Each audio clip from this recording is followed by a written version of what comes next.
ஸ்டாலின் அவர்கள் ஆட்சிக்கு வந்த பிறகு மின் கட்டண உயர்வு 62% மின் கட்டண உயர்வு, குடிநீர் வரி உயர்வு, நகராட்சியில் குப்பைக்கு வரி, இப்படி வரி மேல் வரி போட்டு மக்களை வாட்டி வதைக்கிற அரசாங்கம்.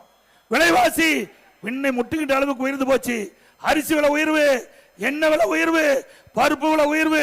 இதை பற்றி எல்லாம் திரு ஸ்டாலின் சிந்திக்கிறதுக்கு நேரம் இல்லை. வீட்டு மக்களை பற்றி தான் சிந்திப்பார், நாட்டு மக்களை பற்றி சிந்திப்பதற்கு நேரம் இல்லை. இதே அண்ணா திமுக ஆட்சி இருக்கின்ற பொழுது இப்படி உணவுப் பொருள் விலை ஏறுகின்ற பொழுது அதை கட்டுப்படுத்துவதற்கு விலை கட்டுப்பாட்டு நிதியம் என்ற ஒரு நிதியை உருவாக்கி 100 கோடி ரூபாய் வைத்து இன்றைக்கு புளி விலை அதிகமாயிடுச்சுன்னா எந்த மாநிலத்தில் புளி விலை குறைவு அதை வாங்கிட்டு வந்து இங்க விற்பனை செஞ்சு விலை சரி கட்டுவோம். பருப்பு விலை உயர்ந்து போனா எந்த மாநிலத்தில் பருப்பு விலை குறைவு அங்க போய் விலைக்கு வாங்கி தமிழகத்துக்கு கொண்டு வந்து அந்த விலையை குறைப்போம். இப்படி மக்கள் பாதிக்காத அளவிற்கு உணவுப் பொருட்கள் விலையை கட்டுப்படுத்த அரசாங்கம் அண்ணா திமுக அரசாங்கம். கொரோனா காலம் கடுமையான சோதனை.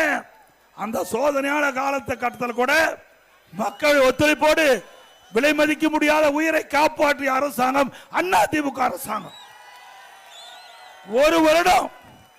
ஒரு வருடம் ரேஷன் கடையில் விலையில அரிசி கொடுத்தோம், விலையில எண்ணெய் கொடுத்தோம், விலையில சக்கரை கொடுத்தோம், குடும்பத்தை 1000 ரூபாய் கொடுத்தோம்ல. ஒரு வருஷம் 1 ரூபாய் வருவாய் கிடையாது. கடைகள் திறக்கல, தொழிற்சாலை திறக்கல, அரசுக்கு வருகின்ற வருவாய் எதுவுமே வரல. ஜிஎஸ்டி வரல, அதே ரோட் டாக்ஸ் வரல, பத்திரப்பதிப்பு வரல, எதுவுமே வருவாய் இல்லாத போது கூட சிறப்பான ஆட்சி இந்தியாவிலே கொடுத்த ஒரே அரசாங்கம் அண்ணாது. இன்றைக்கு வருவாய் உயர்ந்து போச்சு. அண்ணா திமுக ஆட்சி விட 1,36,000 கோடி கூடுதலா திமுக ஆட்சியில வருவாய் வருகிறது. ஆனா மக்களுக்கு தேவையான நன்மை கிடைக்கல.